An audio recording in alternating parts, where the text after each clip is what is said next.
नमस्कार विद्यार्थी मित्रांनो, स्वागत आहे तुमचं केमिस्ट्री बाय स्वामी सर या आपल्या यूट्यूब चॅनलमध्ये. विद्यार्थी मित्रांनो, आपली यावर्षीची MHT-CETची परीक्षा त्याचा फर्स्ट अटेम्प्ट 11 एप्रिलपासून सुरू होत आहे.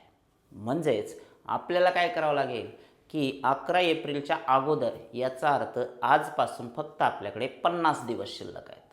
मग याची तयारी कशी करायची, असे अनेक विद्यार्थ्यांच्या कमेंट्स मला व्हिडिओमध्ये येत असतात. Sir, how to prepare and how to get 100% in chemistry. So तुम्हाला जर या सगळ्या गोष्टीचं सोल्युशन पाहिजे असेल, तुम्हाला जर 100% केमिस्ट्रीमध्ये पाहिजे असेल, तर आपल्या यूट्यूब चॅनलला तुम्ही नोटिफिकेशन्स ऑन करून ठेवा, सबस्क्राईब करून ठेवा आणि येणारे हे जे सर्व डिटेल्ड व्हिडिओज आहेत, जे क्वेश्चन पेपर ॲनालिसिस आहेत, कुठले तर 2024 आणि 25चे सर्व क्वेश्चन पेपर्स आपण आपल्या या यूट्यूब चॅनलवरती तुम्हाला अवेलेबल करून दिलेले आहेत. आणि मित्रांनो, तुम्हाला माहिती असेल की नक्कीच जवळपास 50% PYQs तुमच्या येणाऱ्या पेपरमध्ये रिपीट होणार आहेत.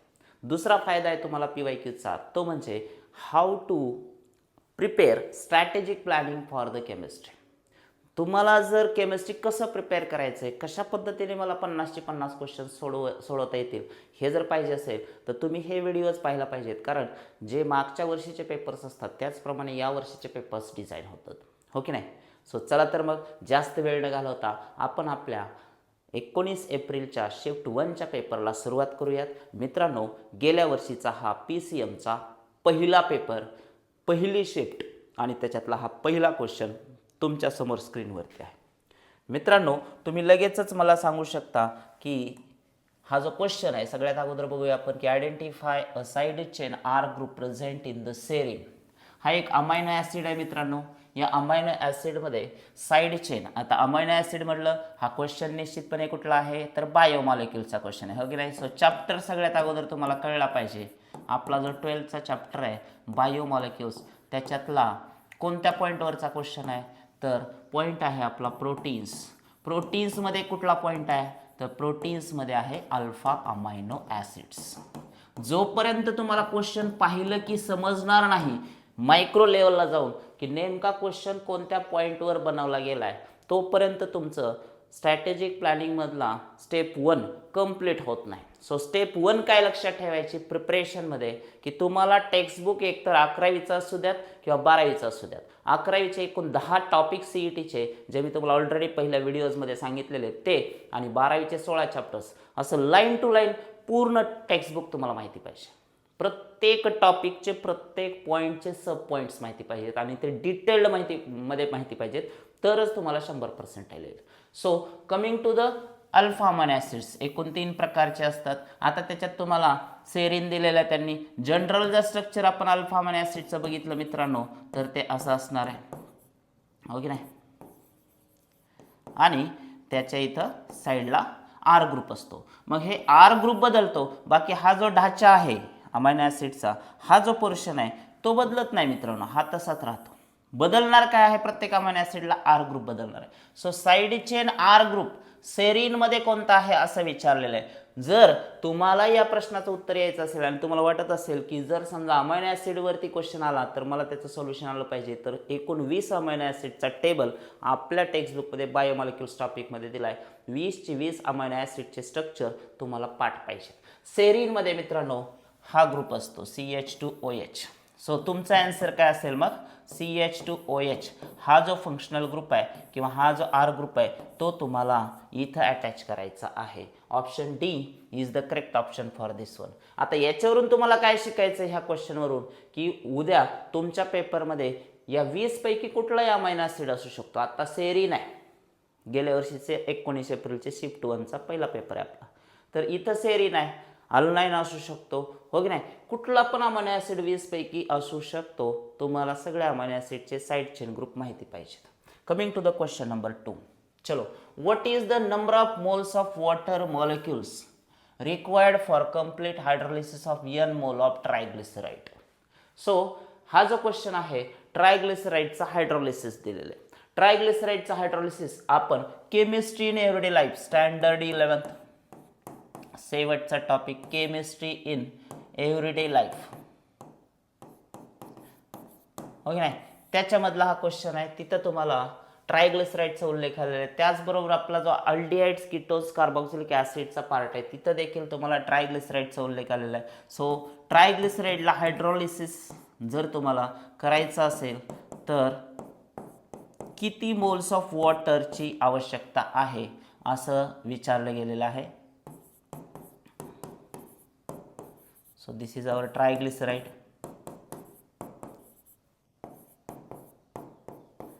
सपोज R1 R2 R3 करतो मी.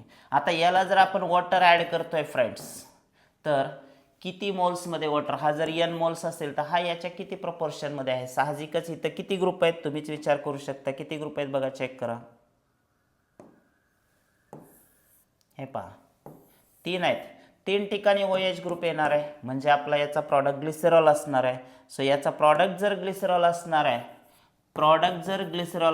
CH2OH CHOH CH2OH. समजून घ्या मित्रांनो, 3 OH ग्रुप आलेत याचा अर्थ वॉटर मॉलिक्यूलमध्ये 3 OH असण्यासाठी थ्राइस H2O करावं लागेल. It means our answer is, हा जर n आहे तर हा किती असणार आहे, 3n असणार आहे. So the correct option is B, Bombay.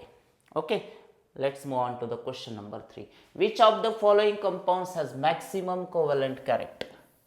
परत एकदा, कोव्हॅलेंट कॅरेक्टर, आयोनिक कॅरेक्टर, हे जे आहे मित्रांनो कोव्हॅलेंट कॅरेक्टर, तुम्ही मला कमेंट बॉक्समध्ये सांगा मी इथं लिहिण्याच्या अगोदर की हा जो पॉइंट आहे कोव्हॅलेंट कॅरेक्टर, आयोनिक कॅरेक्टर, हे कुठल्या टॉपिकमध्ये आहे असं वाटतंय तुम्हाला.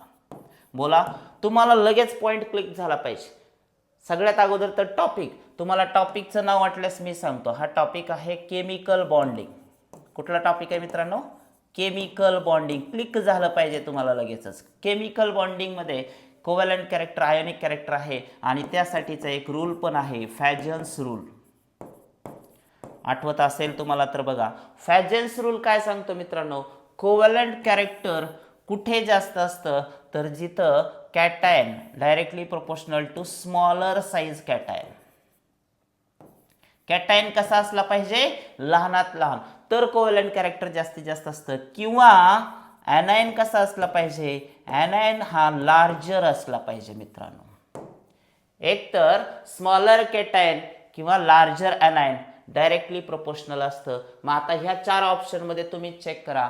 लिथियम ग्रुप 1 मध्ये वरती आहे पहा. ग्रुप 1 जर आपण घेतला तर याच्यामध्ये मेटलचा विचार करूयात आपण. लिथियम, सोडियम हे 2 मेटल आहेत. साहजिकच वरचा जो मेटल आहे लिथियम तो कसा असेल, स्मॉल असेल, कारण डाऊन द ग्रुप साईज काय होते, वाढते. सो सोडियम साईज मध्ये ग्रेटर आहे लिथियम पेक्षा, पण हे दोन्ही कसे आहेत, कॅटायन आहेत. मग सोडियम प्लस आणि लिथियम प्लस, साईजचा विषय आहे हा. आपल्याला काय पाहिजे, स्मॉलर कॅटायन पाहिजे, म्हणजे आपल्याला लिथियमच पाहिजे. सो ह्याला तर कट मारून टाकू आपण, हे 2 कटले. आता बघूयात पुढे हॅलोजन आहे. हॅलोजन हा ग्रुप 17 आहे फ्रेंड्स, ग्रुप 17. इथं क्लोरीन, ब्रोमीन, आयोडीन, फ्लोरीन पण आहे वरती. डाऊन द ग्रुप साईज वाढते. सो आयोडीनची साईज जास्त आहे, आपल्याला ॲनायन कसा पाहिजे, लार्जर पाहिजे. सो कुठल्या ऑप्शनमध्ये लिथियम आणि आयोडीन आहे, तर ऑप्शन बी मध्ये आहे. लिथियम आयोडाईड हा जो कंपाऊंड आहे याचं कोव्हॅलेंट कॅरेक्टर मॅक्सिमम असेल. लक्षात आलं. सो कन्सेप्ट फक्त तुम्हाला व्यवस्थित माहिती पाहिजेत मित्रांनो. ज्या ज्या विद्यार्थ्यांना महाराष्ट्रामध्ये पहा 8-9 लाख विद्यार्थी आहेत सगळे, तुम्हालाच का बरं 100% येईल, 99+ काय येईल, कारण तुमचे कन्सेप्ट क्लिअर आहेत आणि तुम्ही केमिस्ट्री बाय स्वामी सर यूट्यूब चॅनल फॉलो केलं आहे. सो जर कन्सेप्ट क्लिअर पाहिजे असतील तर केमिस्ट्री बाय स्वामी सर यूट्यूब चॅनल फॉलो करायचं आहे, कारण इथं फक्त चालते कन्सेप्टची गाडी आणि ती पण एवढी सुसाट वेगाने की तुमचा हात नाही कोणी धरू शकत मित्रांनो. त्यामुळे जर तुम्हाला हे व्हिडिओज आवडत असतील तर तुमच्या इतर मित्रमैत्रिणींना देखील हे व्हिडिओज पाठवा आणि त्यांनासुद्धा या CET सेशनचा लाभ मिळू द्या. चलो बघूया आपण नेक्स्ट क्वेश्चन आपला. Question number 4. Calculate the percent dissociation. पहा न्यूमेरिकल आला 0.02 molar solution if it's freezing point depression is 0.046 kelvin. त्याच्यासाठी KF दिलेला आहे जो वॉटरसाठी फिक्स आहे आणि तुम्हाला n व्हॅल्यू दिलेली आहे. मित्रांनो हा जो क्वेश्चन आहे तो आहे सोल्युशन चॅप्टरचा, ओके नाही, कारण इथं depression in freezing point, elevation in boiling point हे सगळं तिथलंच आहे आणि पॉईंट पण तुम्हाला लक्षात आलं असेल, डिप्रेशन इन फ्रीजिंग पॉईंटवरचा क्वेश्चन आहे. आता मुद्दा हा आहे की विचारलंय का आपल्याला पर्सेंट डिसोसिएशन विचारले. सगळ्यात अगोदर या फॉर्म्युल्याचा विचार करूयात आपण की percent dissociation friends, percent dissociation याचा फॉर्म्युला असा आहे. कसा आहे? Alpha into 100. पण त्यासाठी आपल्याला काय माहिती पाहिजे? मग अल्फा माहिती पाहिजे. सो अल्फाचा फॉर्म्युला आपल्याकडे काय आहे? ह्या सगळ्याचा विचार केला तर अल्फाचा फॉर्म्युला तुमच्याकडे आहे, अल्फाचा फॉर्म्युला तुमच्याकडे आहे I-1/n-1. सर हाच का घेतला? कारण इथं काय डिसोसिएशन कॉन्स्टंट वगैरे के बी दिला नाही, त्यामुळे अल्फा काढण्यासाठी हाच एक फॉर्म्युला आहे. पण हा आय म्हणजे कोण आहे? वेंट ऑफ फॅक्टर आहे. मग वेंट ऑफ फॅक्टर पण दिलेला नाहीये, पण वेंट ऑफ फॅक्टर दिलेल्या माहितीच्या आधारे आपण काढू शकतो. सो तिसरा मुद्दा आहे, हे पहा, पहिला दुसरा जॉईंट फॉर्म्युला आहे. वेळ लागेल ह्या क्वेश्चनला, पण सोल्युशन निश्चित आहे. तिसरा जो फॉर्म्युला आहे आपल्याला, तो वेंट ऑफ फॅक्टर कसा काढता येतो मित्रांनो? पहा, depression in freezing point, depression in freezing point delta T F आपल्याला दिलेला आहे. किती दिला आहे? 0.046. आता हे कसं घेता येतं? तर K F into molality into van't Hoff factor I. आपल्याला काढायचं काय? आय काढायचं. So delta T F upon K F into M करावं लागेल. तुमच्याकडे डेल्टा टी एफ ऑलरेडी आहे फ्रेंड्स, किती आहे? 0.046. जे दिले ते घेतलं मी. डिवायडेड बाय के एफ आहे 1.86 इंटू एम मोलॅलिटी आहे मित्रांनो. हे पहा, मोलाल सोल्युशन 0.02. आणि हे जर आपण सॉल्व केलं, तुमच्या साहजिकच लक्षात यायला पाहिजे, हे जर सगळं सॉल्व केलं तर याचा आन्सर तुम्हाला एवढं तर करायचं. हे कॅल्क्युलेशन तुमची जबाबदारी आहे मित्रांनो. किती येईल? वाटल्यास ह्याला डेसिमल पॉईंट मूव ऑन करा. सगळं जर केलं तर ह्याचा आन्सर येतं आहे 1.23. It means went Hoff factor तुम्हाला आय मिळाला आहे 1.23. ऑलरेडी तुमच्याकडे n इज इक्वल टू 2 आहे, म्हणजे हा फॉर्म्युला आपण इम्प्लिमेंट करू शकतो. Coming to this formula, so I ची व्हॅल्यू आली 1.23 मायनस 1 डिवायडेड बाय n ची व्हॅल्यू आहे 2 मित्रांनो, -1. हे जर सोडवलं तर आपलं उत्तर येतं आहे वेंट ऑफ फॅक्टरसाठी 0.23. किती येत आहे? 0.23. आता आपल्याला अल्फा पण नाही विचारलंय पर्सेंट डिसोसिएशन. सो मग पहिल्या फॉर्म्युल्याकडे या. अल्फाची व्हॅल्यू तिथे ठेवा 0.23 इंटू 100. आणि हे जर सॉल्व केलं मित्रांनो तर तुमचं उत्तर येतं आहे 23%च्या आसपास. मग ऑप्शनमध्ये 23% कुठे आहे? आता आपण हे राऊंड ऑफमध्ये घेतलं होतं, मी हे फास्ट कॅल्क्युलेशनसाठी घेतले, कारण ह्याला डिवाइड करू शकतो 2ने. हे जर ओव्हरऑल केलं तुमच्या लक्षात येईल 23चा ऑप्शन बी आहे. येते एक लक्षात? So B should be the correct option for this numerical. एकूण 20 ते 22 न्यूमेरिकल्स आहेत मित्रांनो. आपल्या केमिस्ट्रीच्या पेपरमध्ये एकूण किती न्यूमेरिकल्स आहेत? 20 ते 22 न्यूमेरिकल्स आहेत जवळपास. म्हणजे 50 पैकी जर 22 आहेत तर पर्सेंटेजमध्ये विचार करा, केमिस्ट्रीमध्ये जवळपास 22 दोन्ही 44, 45% तुमच्याकडं काय आहे? आपल्या केमिस्ट्रीच्या पेपरमध्ये न्यूमेरिकल्सचा डेटा आहे. त्यामुळे ज्यांना न्यूमेरिकल्स येतील त्याच विद्यार्थ्यांना 99+ येणार आहे. परत एकदा ऐका, ज्या विद्यार्थ्यांना केमिस्ट्रीचे न्यूमेरिकल्स येतात त्याच विद्यार्थ्यांना 99+ येतात, दुसऱ्या विद्यार्थ्यांना येऊच शकत नाही. आणि न्यूमेरिकल्सचा फंडा आपल्या चॅनलवरती अगदी सोपा आहे. तुम्ही या सगळ्यात जास्त भर तुम्हाला असा दिसेल, आपण फिजिकल केमिस्ट्री सगळ्यात जास्त फोकस करतोय, कारण 11वीचे 6 आणि 12वीचे 6 एकूण 12 टॉपिक आहेत तुम्हाला 26 चॅप्टरपैकी. आणि त्याचे न्यूमेरिकल्स महाराष्ट्रातल्या 8-9 लाख विद्यार्थ्यांपैकी जवळपास 8 लाख विद्यार्थ्याला येत नाहीत. मग तुम्ही पहिल्या 1 लाखामध्ये राहिले म्हणजे तुम्ही टॉप 1% निश्चितपणे येणार. सो महाराष्ट्रातून पहिल्या 2-3 हजार विद्यार्थ्यात येण्यासाठी, टॉप 1% येण्यासाठी तुम्हाला आपले न्यूमेरिकल्स आले पाहिजेत. ओके, चलो नेक्स्ट 5वा क्वेश्चन आहे. For the reaction NO2 plus CO that gives NO plus CO2, rate of formation of NO is y moles. बरं, find the rate of disappearance of CO. आता chemical कायनेटिक्सचा question आहे, वेळ न घालवता. NO तुम्हाला इथं किती दिसतोय? 1. आणि COचं डिसअपिअरन्स विचारलंय तर हे पण किती दिसतंय? 1. म्हणजे हे दोघं जण सारखे आहेत ना. हा ज्या रेटने डिसअपिअर होतोय म्हणजेच कन्वर्ट होतोय, डिक्रीज होतोय, तो त्याच रेटने हा तयार होतोय. आता तुम्हाला ऑलरेडी NOचं दिलंय फॉर्मेशन. किती दिलंय? Rate of formation of NO is already given. किती आहे? Y. पण तेवढंच रेट ऑफ डिसअपिअरन्स आहे, म्हणजेच याला मायनस करतो फक्त. Rate of disappearance of CO is same as that of NO. मग NOची जर व्हॅल्यू Y आहे तर COची सुद्धा किती येईल? Y येईल. Option A is the correct option. दोघांचं सेम आहे क्रायटेरिया, दोघांचे नंबर ऑफ मोल्स सेम आहेत. चलो next, identify the compound form by the action of chromyl chloride on toluene in presence of CS2. Organic केमिस्ट्रीचा question आहे. Aldehydes, ketones, carboxylic acids. मला तुम्ही याची नेम रिएक्शन कोणते ते सांगायचे. I want name reaction. कोणती नेम रिएक्शन आहे? ज्या रिएक्शनवरती हा क्वेश्चन आहे. मी तुम्हाला हिंट फक्त देतो, aldehydes, ketones, carboxylic acids topic मधला हा क्वेश्चन आहे.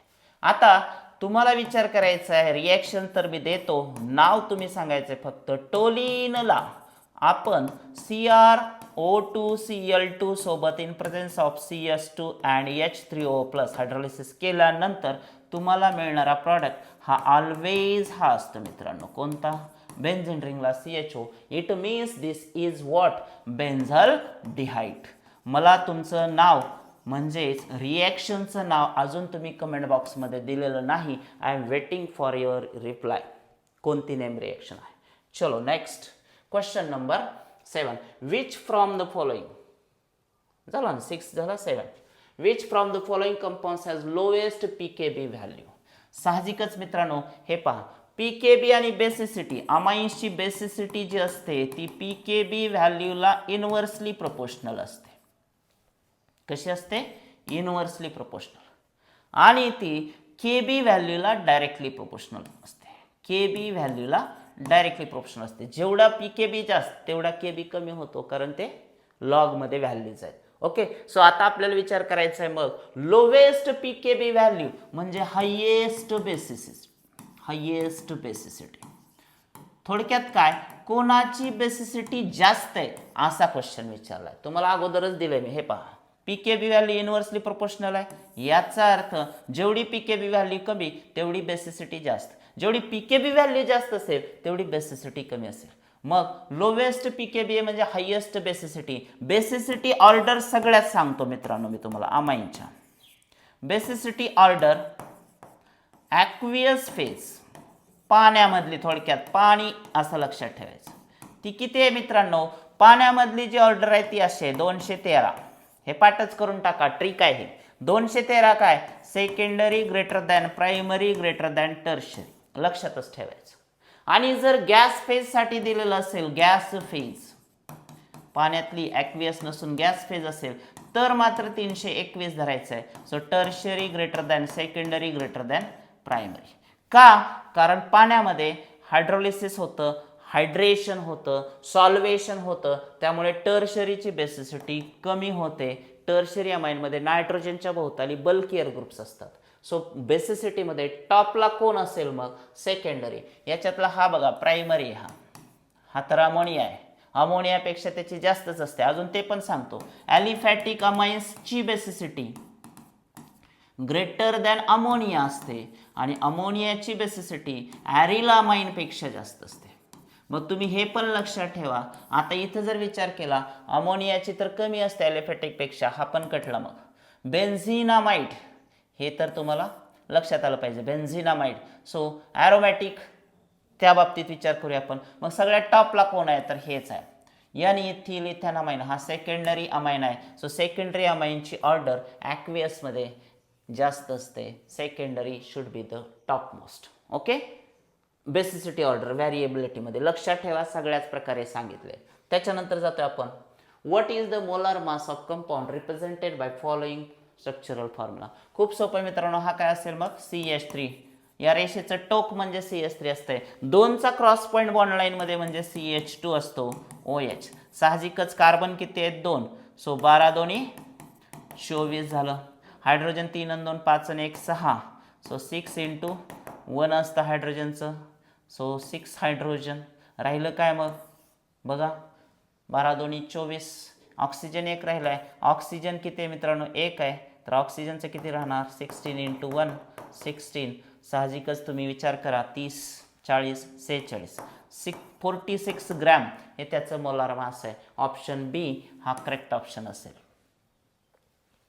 चलो next. Calculate the volume of unit cell. तुम्हाला व्हॉल्यूम ऑफ युनिट सेल म्हणजे ए क्यूब काढायचं. ॲटॉमिक रेडियस 141.4 पिकोमीटर्स म्हणते. क्वेश्चन तुम्हाला लक्षात आला असेल मित्रांनो. युनिट सेल म्हटलं की सॉलिड स्टेट. आणि लक्षात ठेवा, मी कालच्याच व्हिडिओमध्ये सांगितलंय तुम्हाला सॉलिड स्टेटमध्ये सगळ्यात महत्त्वाचा पॉईंट आहे डेन्सिटी आणि डेन्सिटी रिलेटेड फॉर्म्युला. त्यामुळे पॅकिंग एफिशियन्सी, डेन्सिटी याच्यावरती फिक्स क्वेश्चन्स असतात. सो हा जो क्वेश्चन आहे तो व्हॉल्यूम ऑफ युनिट सेल आणि रेडियस ऑफ युनिट सेल यांच्या रिलेशनशिपचा आहे. सो तिन्ही रिलेशनशिप आपल्याला लक्षात ठेवायचे आहेत. पहिलं रिलेशनशिप सिंपल क्युबिकसाठी R = काय असतं? A/2. दुसरं रिलेशनशिप बॉडी सेंटरसाठी R = काय असतं? √3/4A असतं. आणि तिसरं रिलेशनशिप FCC साठी R = काय असतं? √2/4A. मग साहजिकच आपल्याला ए क्यूब काढायचं आहे आणि ती सेल कोणती आहे? युनिट सेल कोणते? तर FCC आहे. मग याचा विचार आपण करूयात. एला अगोदर काढूयात आपण. A काय झाला? हा 4R आणि हा √2 डिनॉमिनेटरला जाईल, /√. ओके नाही. सो ए क्यूब काय झाला मग? Volume of unit cell. So A cube म्हणजे होल ब्रॅकेट क्यूब करावं लागेल. 4R/√2 होल ब्रॅकेट क्यूब करावं लागेल. आता जर हे सॉल्व केलं आपण तर किती येते? 4 × 16 = 64 झालं मित्रांनो. हो की नाही. इंटू R ची व्हॅल्यू तुम्हाला तिथं घ्यायची आहे. R ची व्हॅल्यू किती आहे? 141.4 इंटू 141.4 इंटू 141.4 डिवायडेड बाय √2 त्याचा क्यूब, √2 इंटू √2 इंटू √2. तुम्ही म्हणताल सर एवढा वेळ नाही, डोकं लावा तुम्ही. हे पहा 141. हे जे आहे याला जर मी असं केलं, पहा डेसिमल पॉईंट इकडं सारा, तर हा काय? 10⁻². हा सुद्धा 10⁻². हा सुद्धा 10⁻². सर असं का करताय? कारण आपल्या √2 ची व्हॅल्यू किती असते मित्रांनो? 1.41 असते. सो 1.41 करा. सो 1.41 म्हणजे √2 आहे, √2 आहे, √2 आहे. सो हे आणि हे कॅन्सलच होऊन जाईल, कारण ह्या तिन्ही व्हॅल्यूज आता काय झाल्या? √2 ला मॅच झाल्या. आता तुमच्याकडे काय राहिलंय? -2 -2 -2. हे काय झालं? Same base, exponent change, addition होणार. किती झालं हे? -6. ओके. पण आता मुद्दा हा आहे की पिकोमीटर आहे. पिकोमीटरला सेंटीमीटरमध्ये आणा. पिकोमीटरला सेंटीमीटरमध्ये आणायचं. सो प्रत्येकाचं युनिट ते पण लिहितो मी. पिकोमीटरला सेंटीमीटरमध्ये आणायचे तर 1 पिकोमीटर = हाऊ मेनी सेंटीमीटर्स? जसं मीटरमध्ये किती असतंय? 12. तसं सेंटीमीटरमध्ये किती येईल? -10 येईल. ओके नाही. 1 पिकोमीटर = 10⁻12 मीटर्स असतंय. सेंटीमीटरमध्ये किती आलं? -10. मग आता हे पण तुम्हाला लक्षात ठेवावं लागेल. कुठलं? तर इथं प्रत्येक ठिकाणी काय काय आहे? आता ऑलरेडी तुमचा -10 आहे, -10 आहे, -10 आहे सगळं. Yes or no? मग आता इथं एक माझे मिस्टेक कुठले? हे -2 लिहिलं होतं. हा नंबर लहान म्हणजे हा मोठा, हे +2 असतील तिन्ही पण. ओके नाही, कारण हे इकडे घेतलंय ना आपण. सो -10 मधून +2 काढा, हे झालं 10⁻⁻8. हे पण 10⁻⁻8. हे पण 10⁻⁻8. कारण हे कॅन्सल होऊन जातील. आता बघा 8 3 किती येत आहे? 24. तुमच्याकडे आन्सर आलाय मित्रांनो आता किती? 64 × 10⁻⁻24 cm3. सेंटीमीटरमध्ये पण आलं.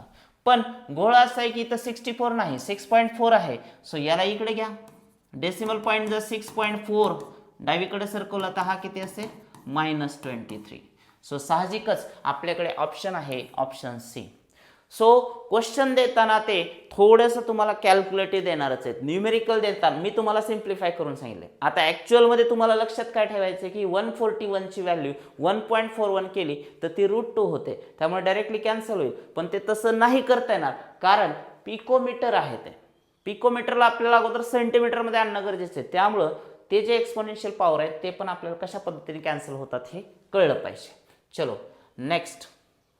11. Which from the following mixtures obeys Raoult's law. हा डायरेक्ट इन्फॉर्मेटिव्ह क्वेश्चन आहे मित्रांनो. सोल्युशनचा आतापर्यंत दुसरा क्वेश्चन. याच्या अगोदर तुम्हाला काय आलं होतं, पर्सेंट डिसोसिएशन, सॉरी ते आयोनिक मधला होता. सोल्युशनचा हा जो क्वेश्चन आहे याच्यामध्ये चेक करू द्या मला आला होता का सोल्युशनचा. हे तर सॉलिड स्टेट आहे. हे अरे पुढे गेलो आपण 9, 1 मिनिट. अमाइन, हां, aldehydes, ketones, chemical kinetics, percent dissociation आयोनिकचा होता मित्रांनो.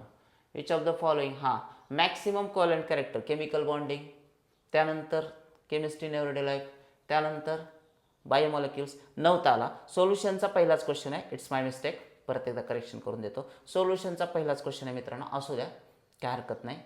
चलो कुठं आलो आपण बघूया. हां, पण इन्फॉर्मेटिव्ह क्वेश्चन आहे. राऊल्स लॉचं तुम्हाला पॉझिटिव्ह डेव्हिएशन, निगेटिव्ह डेव्हिएशन आणि आयडियल सोल्युशन. आता ओबेज राऊल्स लॉ म्हणल्यानंतर आयडियल सोल्युशन आणि त्याचं उत्तर असेल बेन्झीन प्लस टोलिन. हे उत्तर आहे. इन्फॉर्मेटिव्ह क्वेश्चन आहे. टेक्स्ट बुक बघा तुम्ही. चलो, in a first order reaction concentration of reactant decreases from 20 millimole to 8 millimole in 40 minutes. Find the rate constant. आता तुम्हाला रेट कॉन्स्टंट विचारलाय म्हणजे के ची व्हॅल्यू विचारली. फर्स्ट ऑर्डर रिएक्शन आहे, हे पण महत्वाचं इथं दिलंय. First order reaction. So first order reaction म्हटलं की तुम्हाला फॉर्म्युला पाठ पाहिजे. How to calculate K. K is equal to 2.303 upon बोला T into log of A0 upon AT. हा आहे आपल्याकडे फॉर्म्युला के साठी. Put the values you will get the answer 2.303 upon T किती दिलाय मित्रांनो, टाइम बघा इथं दिलाय 40 40 इंटू A0 किती आहे आपला, वरती दिलं तिकडं 20. थांबा लॉग घ्यायचा त्याचा. लॉग ऑफ A0 किती आहे 20 डिवायडेड बाय AT थोड्या वेळानंतर किती आहे 8. आता हे जर सॉल्व केलं मित्रांनो 20/8 हे किती येत आहे 2.5. 8 40 पट आहे. 8 2 16, 4 उरले 8 5 40. सो 2.5 लॉग 2.5 किती येतो हे पण तुम्हाला माहिती असलं पाहिजे. 2.303 अपॉन 40 इंटू लॉग 2.5 असतं मित्रांनो 3 इट्स माय मिस्टेक 0. किती असतंय 0.3954 समथिंग. सो याला आपण राऊंड ऑफ जर केलं तर हे किती येत आहे 0.4 करू शकतो, कारण राऊंड ऑफ जर केलं तर 5 पेक्षा मोठा असल्यामुळे याला 4 करता येईल. सो 0.4 घेऊ शकतो. का घ्यायचं सर, कारण काही गोष्टी न्यूमेरिकलला ॲडजस्ट करावं लागते. इथं 40 आहे ना, ह्याला आपण ॲडजस्ट करून घेऊया. सो 2.303 अपॉन 40 इंटू आता आपला हा 0.39 आहे, याला आपण 0.4 करू शकतो. सर अजून काय करता येते बघा, पहा याला 40 करूया आपण, 2 ने पुढे सरकूया डेसिमल पॉईंट, तर हा किती होईल 2.303. याचा जर आपण 40 बनवला, का बनवायचा ते तुम्हाला कळलं असेल, इंटू 10 टू द पॉवर, याला 40 बनवला म्हणजे -2 चा पॉवर लागेल. आता का बनवलं होतं लक्षात आलं असेल. 40 40 कॅन्सल झाला, राहिला काय, परत पॉवर काढून टाका, डेसिमल पॉईंट डावीकडे जाईल, कितीने 2 डिजिटने. सो 0.02303 0.023 कुठं आहे बघा 0.023 ऑप्शन बी ला आहे. सो थोडं जर लक्ष दिलं फ्रेंड्स तर न्यूमेरिकल्स अवघड बिलकुल नाहीत, खूप सोपे असतात. येते एक लक्षात. कोणाकोणाला व्हिडिओ पाहताना कॉन्फिडन्स येत आहे बघा, वाटल्यास व्हिडिओ तुम्ही 1.5x ने बघा, पण पूर्ण व्हिडिओ बघा. कोणाकोणाला 100% केमिस्ट्रीमध्ये पाहिजे त्यांनी कमेंट बॉक्समध्ये पण सांगा, आणि ज्यांना पाहिजेत त्यांनी न्यूमेरिकल्सचा ध्यास घ्यायचा मित्रांनो. ज्या ज्या विद्यार्थ्यांना न्यूमेरिकल जमतात त्यांना थिअरी आपोआप जमते, पण ज्यांना थिअरी जमते त्यांना न्यूमेरिकल जमतीलच असं नाही. मग आता जिंकण्याचे चान्सेस कुठे आहेत, न्यूमेरिकल्स प्लस थिअरी. येते ना लक्षात, आणि प्लस पाठांतर पण पाहिजे, कारण इनऑर्गॅनिक सारख्या केमिस्ट्रीला, अप्लाइड केमिस्ट्रीला तुम्हाला पाठांतरच कामाला येणार आहे. अल्फामन ॲसिडचा टेबल असेल, पॉलिमर्सचा टेबल असेल, किंवा आपला ग्रीन केमिस्ट्रीचे 2-4 टेबल्स असतील, हे सगळं तुम्हाला पाठांतर केल्याशिवाय होत नाही. सो काही ठिकाणी पाठांतर, काही ठिकाणी कॅल्क्युलेशन, काही ठिकाणी लॉजिक. फक्त एकच गोष्ट नाही लागू होत, तुमच्याकडं मल्टी स्किल पाहिजे, तुम्ही मल्टी पर्सनॅलिटी पाहिजे, पाठांतर पण पाहिजे, मॅथमॅटिकल कॅल्क्युलेशन पण पाहिजे, आणि लॉजिकल स्किल पण पाहिजेत. तुम्हाला आठवलं पण पाहिजे, आणि लार्ज कंटेंट आठवण्यासाठी बऱ्याच ठिकाणी ट्रिक्स वापरायच्यात. माझे काही इतर व्हिडिओज पण मी अपलोड करतोय ज्यामध्ये तुम्हाला सगळ्या या टेबलच्या ट्रिक्स पण मी देणार आहे. ओके, चलो नेक्स्ट क्वेश्चनला जाऊयात वेळ न घालवता. Identify the reagent are used in the following reaction. तुम्हाला हा आर विचारला आहे. हा सेमी कार्ब्या झोन तयार झाला. याचा अर्थ कोण आहे जो सेमी कार्ब्या झोन तयार करतो, तर आपल्याकडे असला पाहिजे मग सेमी कार्बॅझाइड. सेमी कार्बॅझाइड कोणता आहे या सगळ्यापैकी? खूप इन्फॉर्मेटिव्ह क्वेश्चन आहे. हा तर हायड्रॅझाईन आहे, हो की नाही? हा तर तुमचा 2,4-DNP झाला. आता हा झाला फिनिल हायड्रॅझाईन झाला, फक्त फिनिल ग्रुप जोडला म्हणून फिनिल हायड्रॅझाईन. हा हायड्रॉक्झिलामाइन झाला. सो हा आहे आपला semicarbazide. Option B is the correct option. Informative question होता. चलो नेक्स्ट क्वेश्चनला जातो आपण. 14 पुढे गेला. हां, which from the following polymers needs peroxide as a initiator for the preparation. परत एकदा कसा क्वेश्चन आहे? इन्फॉर्मेटिव्ह. जर तुम्ही टॉपिक व्यवस्थित वाचला असेल तर तुम्हाला 100% काय होतं लक्षात येतं. Peroxide as a initiator for preparation. So तुम्हाला ॲडिशन पॉलिमर कुठला दिसतं याच्यामध्ये त्याचा विचार करायचा आहे. कंडन्सेशन नको, टेरिलीन पाहिजे. थोडंसं प्रिंट मिस्टेक आहेत काही ठिकाणी, ठीक आहे. सो पॉलीॲक्रिलोनायट्राइल हाच ॲडिशन पॉलिमर आहे. इथं आपण पेरोक्साइड वापरतो, बाकी ठिकाणी वापरत नाही या 3 ठिकाणी. चलो next. Which from the following elements is not regarded as transition element. आता तुम्ही जर बघितलं तर निकेल आहे, फेरस आहे, सिल्वर आहे, मर्क्युरी, हे सगळेच कुठे आहेत? डी ब्लॉकमध्येच आहेत. 4ही मेटल आहेत, ट्रान्झिशन च्या सिरीजमधलेच आहेत. पण मर्क्युरी जो आहे मित्रांनो तो ट्रान्झिशन सिरीजमध्ये असून सुद्धा कोणती सिरीज आहे त्याची बघा. वाय झर नब मो टक रु र पड अग कड. आता इथं तुम्हाला कोण दिसायला आहे? सिल्वर दिसायला का नाही, हो की नाही? त्याच्यानंतर हे निकेल फेरस वगैरे तुम्ही हे पण बघू शकता. स्टीव, क्रमन, फेकोनी, कझन, झिंक पण आला, निकेल पण आला, फेरस पण आला, हे पण इथं आहेत. त्याच्यानंतर आता राहिलाय कोण? 3 तर झाले. मर्क्युरी कुठं आहे? तर इथं आहे. लाहफ्ता, वसूल, रे, उस, इर, पट, औ, एच जी, मर्क्युरी पण आहे. पण तुम्ही जर या तिघांचं बघितलं तर ह्यांचं डी ऑर्बिटल फुलफिल्ड आहे मित्रांनो. सगळ्यांकडेच काय D10 कॉन्फिगरेशन. आता मर्क्युरीसाठी काय असेल? मर्क्युरी 80 आहे. किती मर्क्युरीचा ॲटॉमिक नंबर? 80 आहे. सो झेनॉन किती झाला? 54 झाला. 4F घ्या 14. 54 4 58 68. त्याच्यानंतर काय येईल मग? बोला. 5D 68 आणि 10 78. 6S2. 5Dच्या अगोदर 6S भरला जातो, लिहिताना फक्त नंतर लिहिला आहे. सो तुम्ही बघू शकताय 54 64 68 10 78 79 80. 5D10 आहे. जर डी ऑर्बिटल फुलफिल्ड आहे तर साहजिकच आपल्याला तो ट्रान्झिशन एलिमेंट म्हणून कन्सिडर करता येत नाही. हे 3ही ट्रान्झिशनमध्ये घेत नाही आपण सिरीजमध्ये असून सुद्धा. So mercury is the right answer for this one. एकच आहे जो त्या सिरीजच्या शेवटी आहे कारण त्याचं डी ऑर्बिटल फुलफिल्ड आहे. Next. Which from the following is the correct relationship between molar conductivity lambda and conductivity K and molarity M of the solution for electrolyte. खूप सोपं आहे मित्रांनो. लॅम्बडाचा फॉर्म्युला लक्षात ठेवायचा होता तुम्हाला 1000 K डिवायडेड बाय C. पण विचारलंय काय आता आपल्याला? करेक्ट रिलेशनशिप विचारलं आहे का? असा लॅम्बडाचा फॉर्म्युला कुठं कुठे पहा. हे एक लॅम्बडा आहे, हे एक लॅम्बडा आहे. केचा फॉर्म्युला, लॅम्बडाचा फॉर्म्युला कोणता बरोबर आहे बघा आपण. लॅम्बडाचा असा 1000 K आहे का? हे 100 K आहे, गेला. त्याच्यानंतर के सी म्हणते, के ही तर सी तर डिनॉमिनेटरला आहे म्हणून हे पण गेला. राहिलं काय मग आता? ह्याला रिअरेंज करून बघू. के इज इक्वल टू काय करता येईल बघा. K is equal to lambda हा सी इकडं मल्टिप्लिकेशनमध्ये गेलं, लॅम्बडा सी डिवाइड बाय 1000. सो तुम्ही विचार करू शकता केच्या बाबतीत मात्र 1000 हे पहा के के दोनदा आहे, इथं असू शकत नाही. मग लॅम्बडा सी आपण 1000 एकच आहे, ऑप्शन ए. खूप सिंपल आहे. कन्वर्ट केलेला फॉर्म्युला. आपला बेसिक फॉर्म्युला हा लक्षात ठेवा, त्याच्यावरून त्यांना बदलू द्या. Next. Which from the following solids is isotropic. लक्षात ठेवा जे सॉलिड आयसोट्रॉपिक म्हणजेच ॲमॉर्फस असतात ते आयसोट्रॉपिक आहेत. मग इथं ॲमॉर्फस कुठला दिसतोय तुम्हाला? ग्रॅफाईट तर क्रिस्टलाइन आहे, सिरॅमिक नाही, आईस नाही, सगळे क्रिस्टलाइन. ग्लास हेच त्याचा ऑप्शन असला पाहिजे कारण क्रिस्टलाइन सॉलिड हे ॲनिसोट्रॉपिक असतात. क्रिस्टलाइन सॉलिड हे ॲनिसोट्रॉपिक असतात. राहिलं कोण मग? ॲमॉर्फस सॉलिड हे आयसोट्रॉपिक असतात. मग याच्यापैकी कोणता आहे ॲमॉर्फस? तर ग्लास आहे, म्हणून उत्तर. Next, calculate delta S total for a certain reaction at 298 kelvin. If delta H 0 दिलाय तो किलो जूलमध्ये दिलाय, डेल्टा एस 0 दिलाय -36 जूल्स पर केल्विन दिलाय. आता बघायचं तुम्हाला डेल्टा एस टोटल, त्याचा फॉर्म्युला अगोदर मित्रांनो लक्षात ठेवा. Delta S total is equal to, formula काय असणार आहे? Delta S system plus delta S surrounding.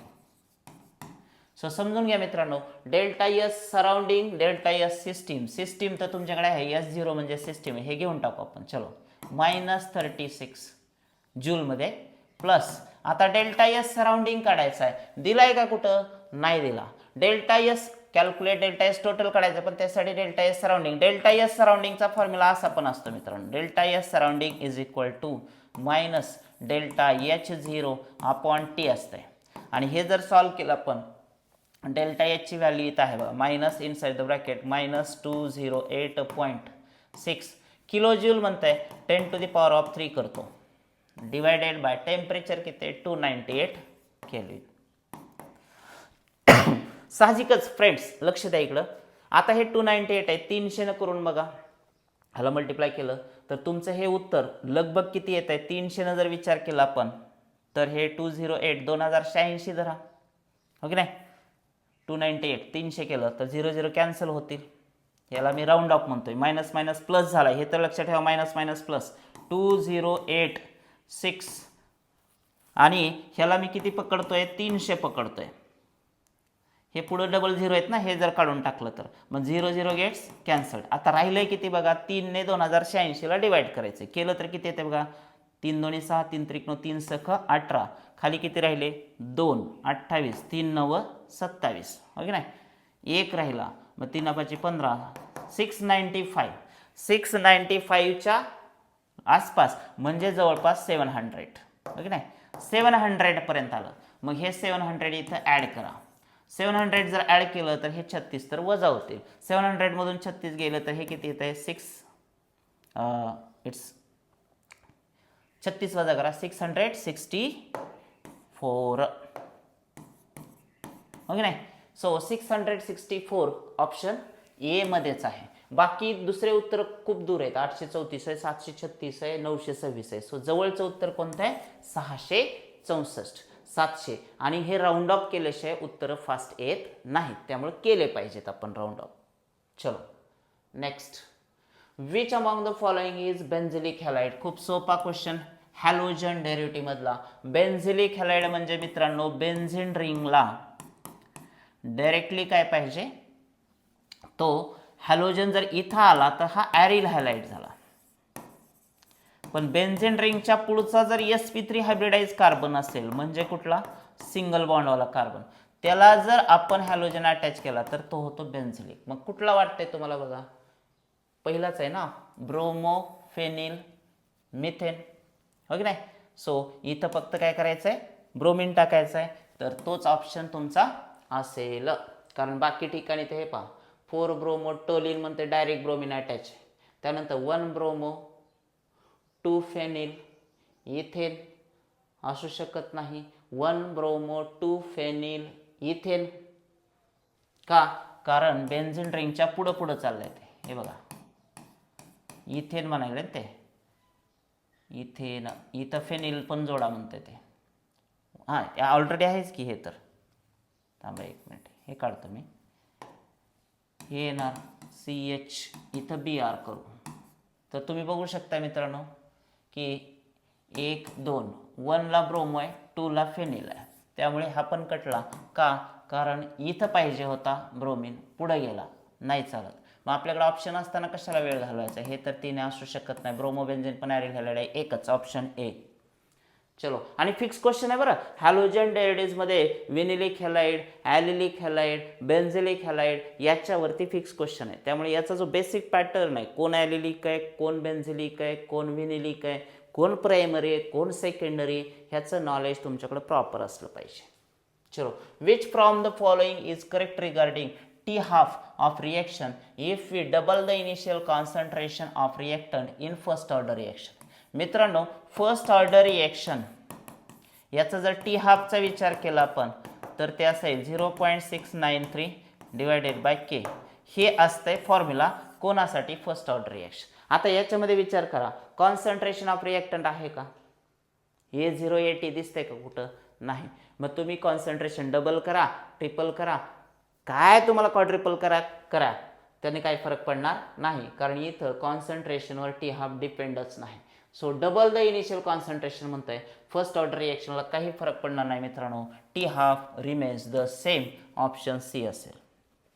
Next identify the product of the following reaction. तुम्हाला एक रिएक्शन दिली आहे फॉर्मल्डिहाइड बेन्झल्डिहाइड. पहा याच्यात पण नो अल्फा आहे याच्यात पण नो अल्फा आहे.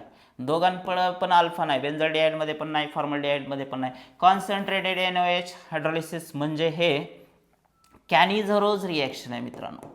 नेम रिएक्शनमध्ये कोणती रिएक्शन आहे? कॅनिझरोज रिएक्शन. बरं प्रॉडक्ट मिळतो. आता लक्षात ठेवा याच्यामध्ये क्रॉस कॅनिझरो रिएक्शन आहे. कोणते? त्याच्यात पण क्रॉस कॅनिझरोज. कसं म्हणताय सर तुम्ही? कारण एक कोण आहे बघा एक कोण आहे फॉर्मल्डिहाइड आणि दुसरा कोणता आहे बेन्झल्डिहाइड. सो 2 मोल्स सेम नाही आहेत. एकाच कंपाऊंडचे 2 मोल्स नाहीत त्यामुळे ही क्रॉस कॅनिझरो आहे. आणि क्रॉस कॅनिझरोच्या बाबतीत लक्षात ठेवायचं क्रॉस कॅनिझरो रिएक्शनच्या बाबतीत एक गोष्ट काय लक्षात ठेवायची आहे ती गोष्ट म्हणजेच स्मॉलर ग्रुप जो असतो स्मॉलर ग्रुप तो ऑक्सिडाइज होतो. तो काय होतो? ऑक्सिडाइज. आणि लार्जर ग्रुप जो असतो लार्जर ग्रुप लार्जर मॉलिक्यूल तो जो असतो तो रेड्यूस होतो. आता आपल्याला प्रॉडक्ट सांगायचे आहेत. पहा फॉर्मल्डिहाइडचं ऑक्सिडेशन करा त्याचा ॲसिड मिळेल किंवा ॲसिड सॉल्ट मिळेल. आणि बेन्झल्डिहाइड जो की लार्जर आहे त्याचं काय होणार? रिडक्शन. तर त्याचं काय मिळणार आहे? अल्कोहोल मिळणार आहे. अल्कोहोल किंवा फिनॉल मिळणार आहे. मग साहजिकच बघा बरं कुठलं येतं ते फॉर्मल्डिहाइडचा फॉर्मिक ॲसिड कुठं दिलाय पहा फॉर्मिक ॲसिड किंवा त्यालाच मिथॅनोइक ॲसिड म्हणतो आपण. सो पहिले दोन तर कटले. ह्या दोन्हीपैकी असू शकतंय. मिथॅनोइक ॲसिड फिनिल मिथॅनॉल म्हणते. आता रिडक्शन बेन्झल्डिहाइडचं जर रिडक्शन झाला मित्रांनो ह्याचं रिडक्शन करायचं तुम्हाला. सो याचं काय होणार मग? CH2OH होणार. मग बेन्झिन रिंगला CH2OH बघा बरं हा कोण आहे? हा फेनिल मिथॅनॉलच आहे ना. एक कार्बन आहे म्हणजे मिथेन. फेनिल ग्रुप आहे म्हणून फेनिल. OH आहे म्हणजे मिथॅनॉल. सो फेनिल मिथॅनॉल म्हणजे option C is the correct option. हा का नाही? कारण दोन्ही पण ॲसिड आहेत. सो हा पण कटला.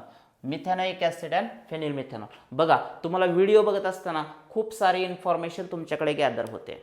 या व्हिडिओमधून तुमची information twice thrice multiple times वाढते. तुमचं स्किल जे आहे पेपर अटेंड करण्याचं ते 100% वाढेल मित्रांनो. कारण ह्या ज्या अशा गोष्टी असतात ह्या तुम्हाला ऑलरेडी टेक्स्टबुकमधून तुम्ही केलेल्या नसतात पण एका व्हिडिओने तुमची लाईफ बदलू शकते. आणि व्हिडिओमधून तुम्हाला शिकणं किती सोपं आहे पहा. तुम्ही मेसमध्ये जेवत असताना व्हिडिओ बघू शकता. तुम्ही बसमध्ये ट्रॅव्हल करत असताना व्हिडिओ पाहू शकता. म्हणजे तुम्ही तुमच्या गावाला जाईपर्यंत एक पेपर कव्हर करू शकता. सो येणारे जे 50 दिवस आहेत आपले 50 डेज जी चॅलेंज आहे तुमच्यासाठी ते खूप महत्त्वाचे आहेत. तुमचं लाईफ बदलणार आहे मित्रांनो. तुम्हाला टॉपचं इंजिनिअरिंग कॉलेज पाहिजे, CUP पाहिजे, VJTI पाहिजे, SPIT पाहिजे, DY पाटील आकुर्डी पाहिजे, वालचंद सांगली पाहिजे, SGGS नांदेड पाहिजे. जे पण तुम्हाला इंजिनिअरिंग कॉलेजेस PCM थ्रू पाहिजेत टॉपचे त्याच्यासाठी तुमचं 99+ येणं गरजेचं आहे. आणि तुमच्या ह्या 99+ला एकच सूत्र आहे ते म्हणजे हे जे 50 दिवस आहे ते वाया नाही घालवायचे. तुमचा जो टाईम आहे तुम्ही इव्हन तो ग्राउंडवर जरी बसलेला असाल फिरायला वॉकला जरी गेलेला असाल एका ठिकाणी बसल्यानंतर तुम्ही 15-20 क्वेश्चन करू शकता. म्हणजे स्टडी मटेरियल सोबत घेऊन फिरायची गरज नाही. तुम्ही ज्या मोबाईलवरती इन्स्टाच्या रील्स पाहण्यात 2-2 तास घालवत होता त्या मोबाईलवरती तुम्हाला 1.5x स्पीड करून अगदी 30 मिनिटात 50 क्वेश्चन्स मिळतात. अजून काय पाहिजे? एवढं मोठं नॉलेज तुमच्यासाठी अवेलेबल होतं. आणि हा व्हिडिओ बनवायला खरं सांगू का मित्रांनो खूप कष्ट पडतात. खूप मेहनत आहे याच्या मागं. तुम्हाला फक्त व्हिडिओ 1 तासात आलेला दिसतोय पण याची प्रचंड मेहनत आम्ही 8-8 दिवस अगोदर करतोय.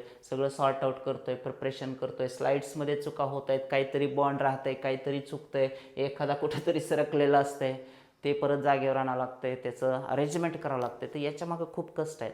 त्यामुळे तुमचा एक लाईक जो आहे व्हिडिओचा किंवा तुमची एक कमेंट जी आहे व्हिडिओमध्ये ते आमच्यासाठी आणखी प्रेरणादायी ठरू शकते. आम्ही तुमच्यासाठी एवढं क्वालिटी स्टडी मटेरियल बनवतोय तर तुम्ही स्वामी सरला ॲप्रिशिएट करणं गरजेचं आहे मित्रांनो. तुमच्या एका लाईकसाठी तुमच्या सबस्क्राईबसाठी आम्हाला खूप गरजेचं आहे कारण तीच एक आमची प्रेरणा आहे. चलो नेक्स्ट पुढचा question, which from the following is correct decreasing order of water solubilities of organic compounds.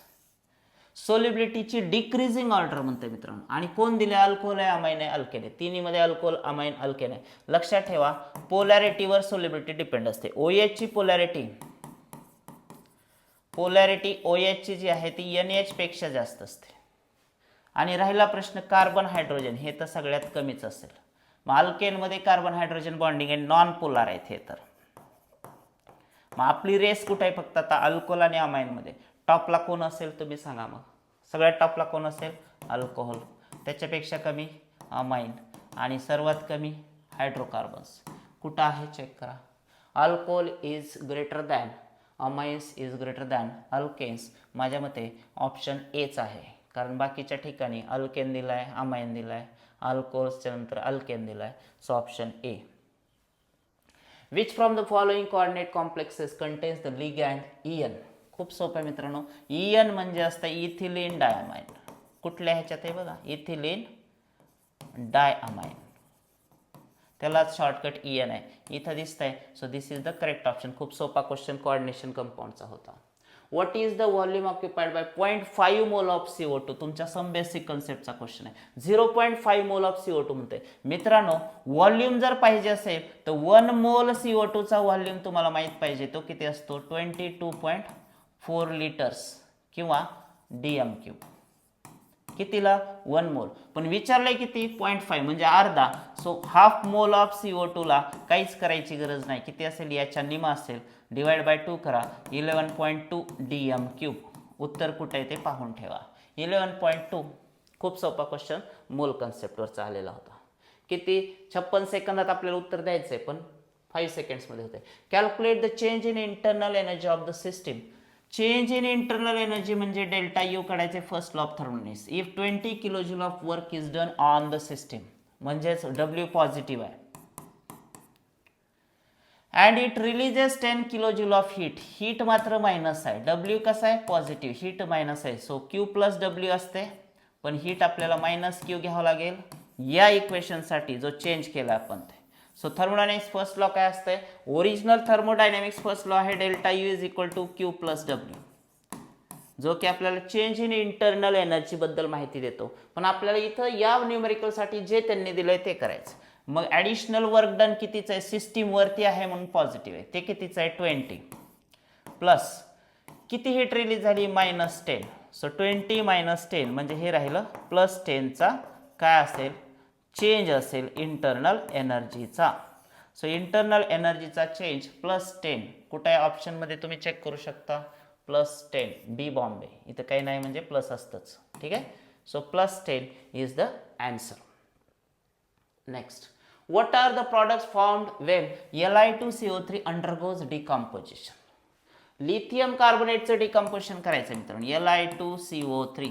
याला जर हीट केलं आपण, डिकम्पोज केलं तर हा देतो मित्रांनो Li2O plus CO2, carbon dioxide release होतो. ऑप्शन ए खूप इन्फॉर्मेटिव्ह क्वेश्चन आहे येस ब्लॉकमधला.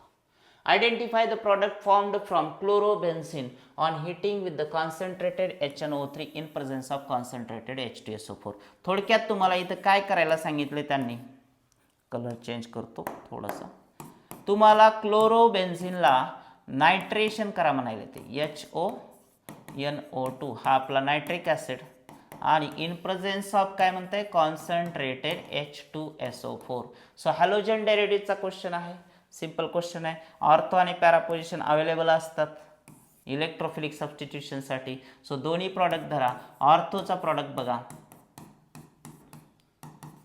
हा एक, प्लस पॅराचा पण प्रॉडक्ट बघा, हा दुसरा पॅराचा प्रॉडक्ट असेल, ओके नाही, बाय प्रॉडक्ट जे काही येईल ते येईल. ट्वाईस H2O करूयात आपण, याला 2 मोल्स करू.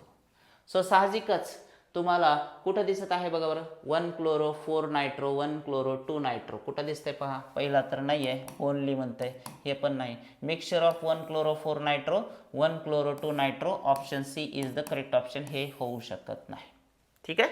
So option C halogen derivative question. What are the respective states of sulphur atoms numbered 1 to 4 in the tetrathionate ion shown below. सरळ सरळ रेडॉक्सचा टेक्स्टबुक क्वेश्चन आहे मित्रांनो. 4 सल्फर ॲटम्स आहेत आणि 4 सल्फर ॲटम्सवरती तुम्हाला ॲक्शन घ्यायची. आता ह्याचा किती, ह्याचा किती, ह्याचा किती, ह्याचा किती. सो काय असू शकतं, साहजिकच पिक्चराइज करताना तुम्हाला लक्षात येते, हे पहा -2 -2 -1. सो हे 4 आणि 1 5. मग ह्याला न्यूट्रलाइज करायला हा +5 झाला. इकडं पण तशीच कंडिशन आहे +5. मग हे दोघं किती येणार आहेत 0 0. ओके नाही, न्यूट्रलाइज तर झालं पाहिजे ना सगळा molecule. So +5 +5 0 0. Option B Bombay is the correct option. चलो, which of the following is primary allylic. मी म्हटलं नाही का तुम्हाला बेन्झिलिकवर तर आलाच होता, पण आता प्रायमरी ॲलिलिकवर पण क्वेश्चन आलेला आहे. ॲलिलिक म्हणजे कुठला कार्बन असतो मित्रांनो, CH2. एक मिनिट, CH2. ठीक आहे, आणि डबल बॉन्ड CH, पुढं काय करायचं आपल्याला CH2 परत एकदा. सो हा जो कार्बन आहे याला आपण म्हणतो allylic carbon. Carbon present to carbon carbon double bond. Carbon atom present next to carbon carbon double bond and its hybridization is sp3. एक तर तो डबल बॉन्डेड कार्बनच्या पुढचा असतो आणि याचा हायब्रिडायझेशन sp3 असतं मित्रांनो. मग असा त्याच्यात पण काय विचारलाय, प्रायमरी. ॲलिलिकमध्ये पण प्रायमरी पाहिजे. मग आता इथं पहा तुम्ही, OH ग्रुप तुम्हाला ॲलिलिकमध्येच दिसतोय. हे पहा, हे तुमचा प्रायमरी नाही, पण का, कारण इकडं पण अटॅच आहे इकडं पण, म्हणजे हा सेकंडरी ॲलिलिक आहे म्हणून हा कटला. OH ग्रुप इथं पण ॲलिलिकलाच आहे, डबल बॉन्डेड कार्बनच्या पुढचा कार्बन sp3 आहे, परंतु हा प्रायमरी आहे. सो आपलं हे उत्तर असेल. हा का नाही, हा टर्शरी आहे. बघा तुम्ही, हा का नाही, हा पण ॲलिलिक आहे पण हा सेकंडरी आहे. सो हे नाही, एकच राहिला मग ऑप्शन बी, जो की प्रायमरी ॲलिलिक आहे. चलो, identify the pair of carbohydrates containing galactose as one of the constituent in both of them.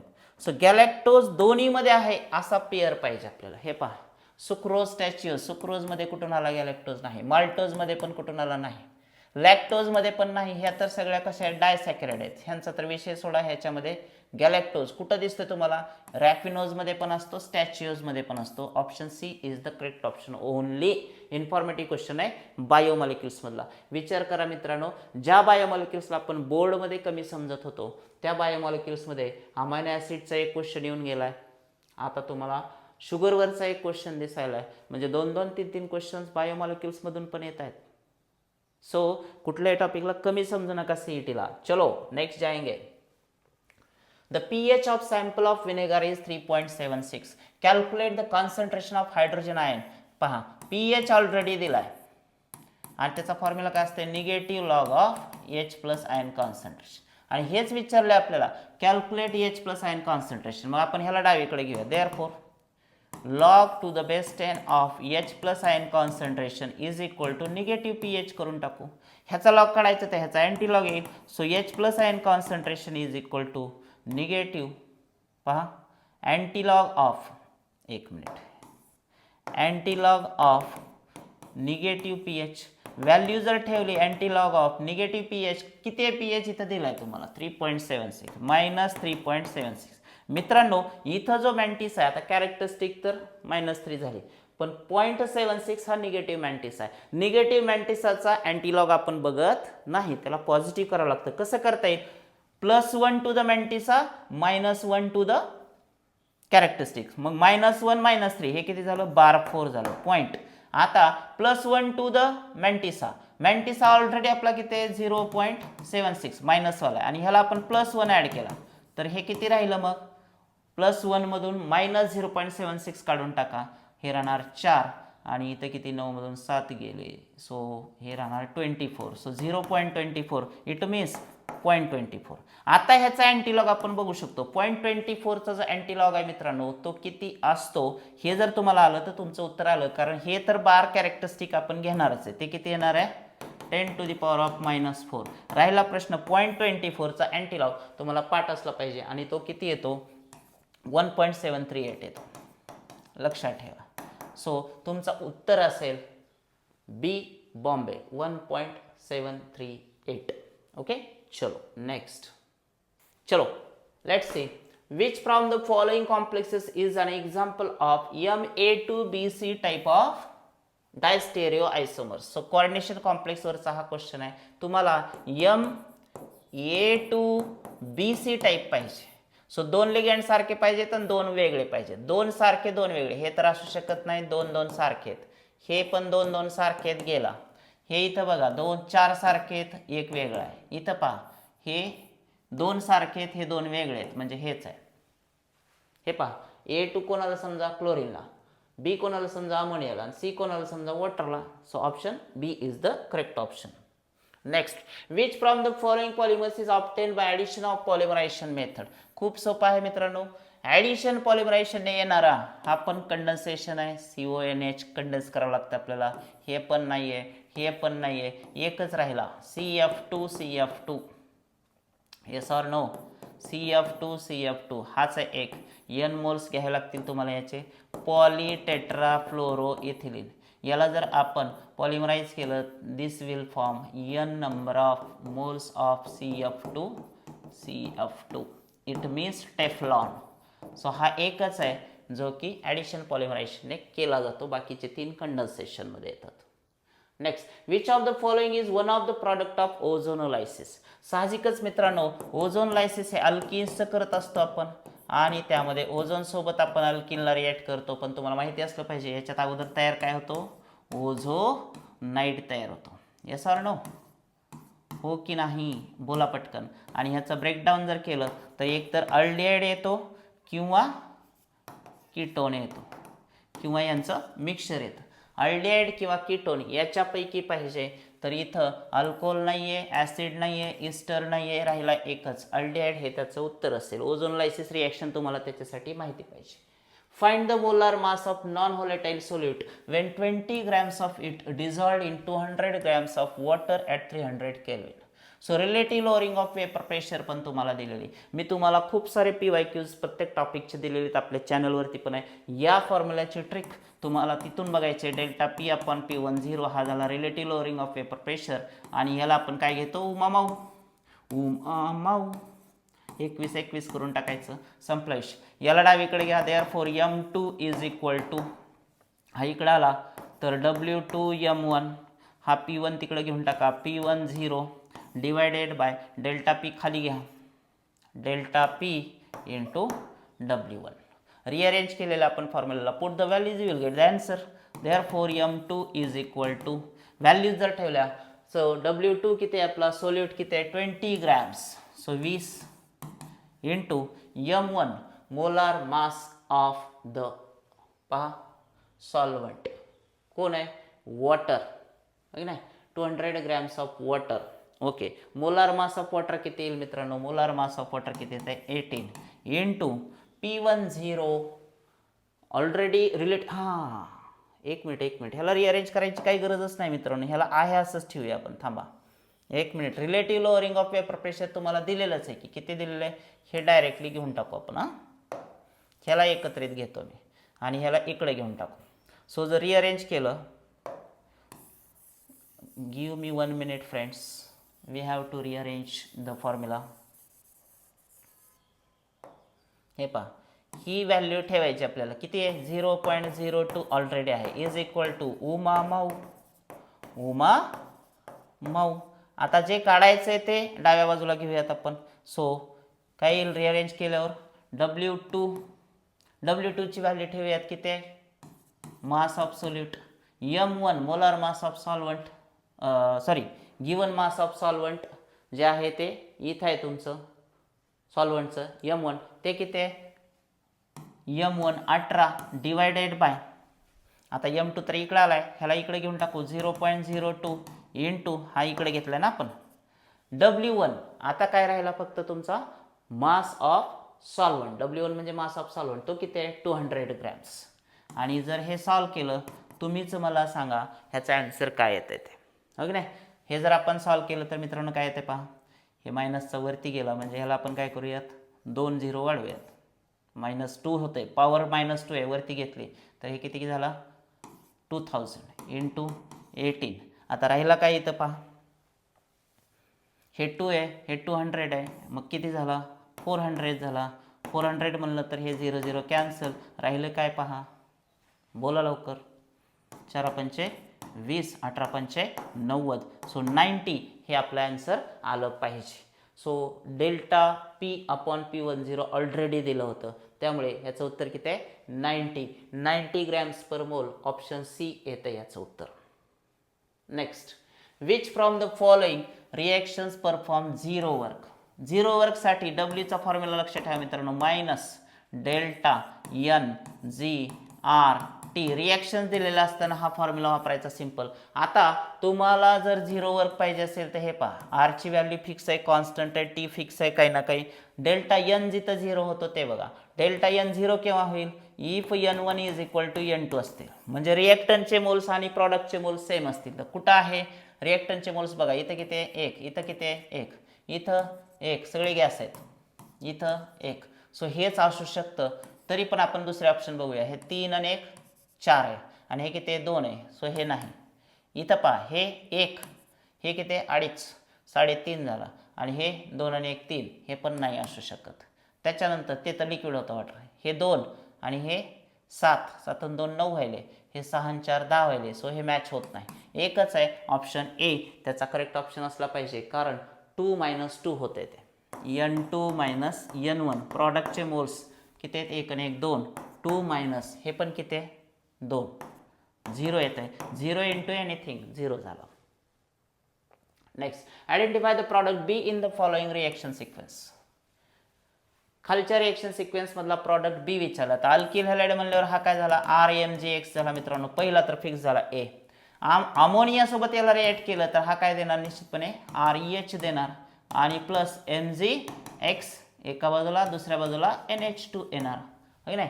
So आपल्याला मेन प्रॉडक्ट काय मिळणार मग REH. REH कुठं आहे पहा, REH म्हणजे हायड्रोकार्बन, तो ऑप्शन सी मध्ये आहे. कारण अमोनिया सोबत, अल्कोहोल सोबत जिथं जिथं प्रोटॉन सोर्स आहे तिथं तिथं जर तुम्ही ग्रिग्नाइट रिएजंटला नेलं तर तो त्याच्यासोबत रिएक्शन करतोच, कारण त्याला प्रोटॉन सोर्स तुम्ही अवेलेबल केला. प्रोटॉन सोर्स आला रे आला की तो तिथला हायड्रोजन ओढून घेणारच.